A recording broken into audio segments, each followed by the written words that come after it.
और वहीं दुनिया के सबसे अमीर शख्स अब अमेरिका में पैसे बचाएंगे। जी हां, दरअसल अमेरिका की सरकार उन्हें पैसे बचाने वाले विभाग का चीफ नियुक्त कर रही है। डोनाल्ड ट्रंप अमेरिका के प्रेसिडेंट नियुक्त हुए हैं और ट्रंप अब नया विभाग बनाने जा रहे हैं। इस विभाग का काम सरकारी कामकाज में तेजी लाना, बिना वजह के नियमों को खत्म करना और सबसे बड़ी बात, अमेरिका के सरकारी खजाने पर बोझ कम करना होगा। इस विभाग के लिए एलन मस्क और इसी के साथी विवेक रामास्वामी को नियुक्त किया गया है।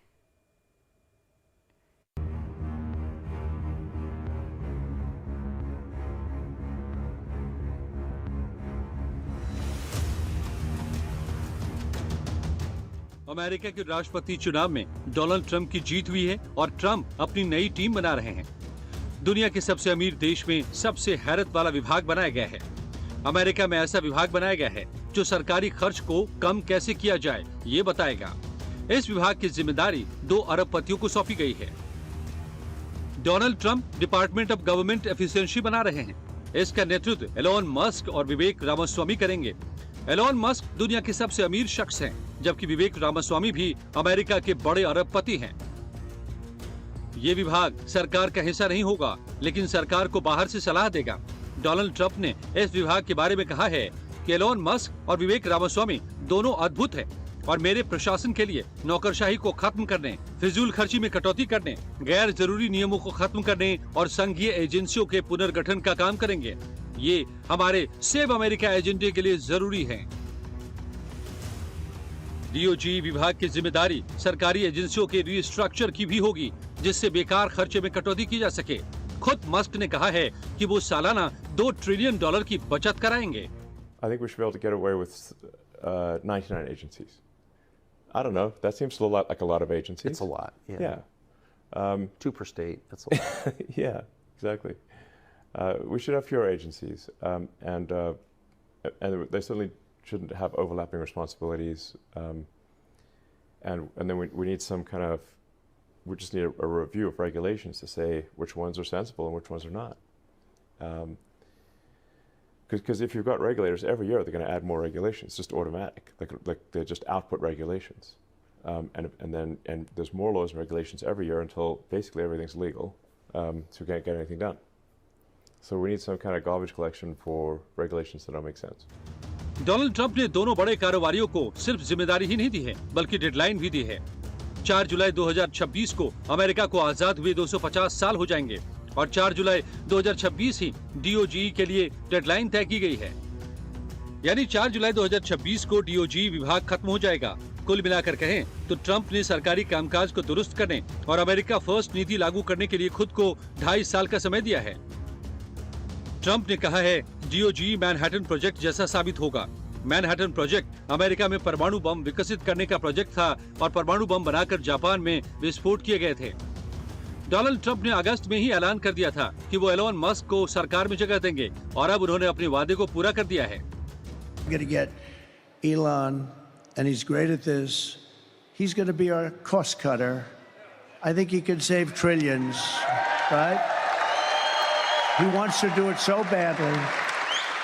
I don't think I can get him full time because he's a little bit busy sending rockets up and all the things he does. But he's so much into that. He said the waste in this country is crazy, and we're going to get Elon Musk to be our cost cutter. He's going to do it for zero. He doesn't want anything, but he wants to see this country be great, and he'll do it. And having his endorsement is a great endorsement. We have.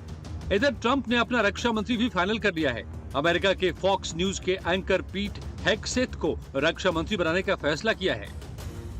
पीट हेग्सेथ अमेरिकी सेना में काम कर चुके हैं। वो अफगानिस्तान और इराक जंग में भी शामिल हुए हैं। ट्रंप का कहना है कि हेग्सेथ सख्त और होशियार होने के साथ ही अमेरिका फर्स्ट की नीति में भी यकीन रखते हैं।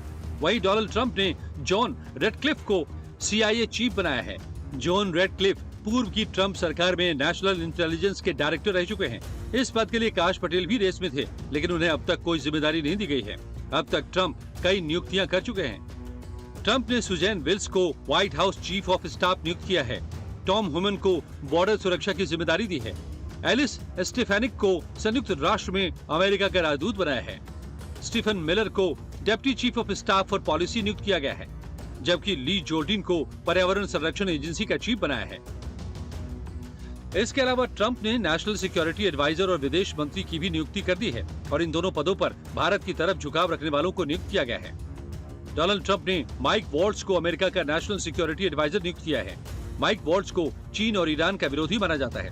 वो भारत के समर्थक हैं और चीन पर अमेरिका की निर्भरता कम करना चाहते हैं। Mike Waltz USA special force green beret commando रह चुके हैं। वो तालिबान के खिलाफ जंग में भी कई मिशन का हिस्सा रहे। वहीं डोनाल्ड ट्रंप मार्को रूबियो को अमेरिका का विदेश मंत्री नियुक्त करने जा रहे हैं। मार्को रूबियो अभी सीनेट के सदस्य हैं। इसी साल जुलाई में रूबियो ने सीनेट में भारत समर्थक बिल पेश किया था। इस बिल में पाकिस्तान को आतंकवाद प्रायोजित करने का जिम्मेदार बताया गया था।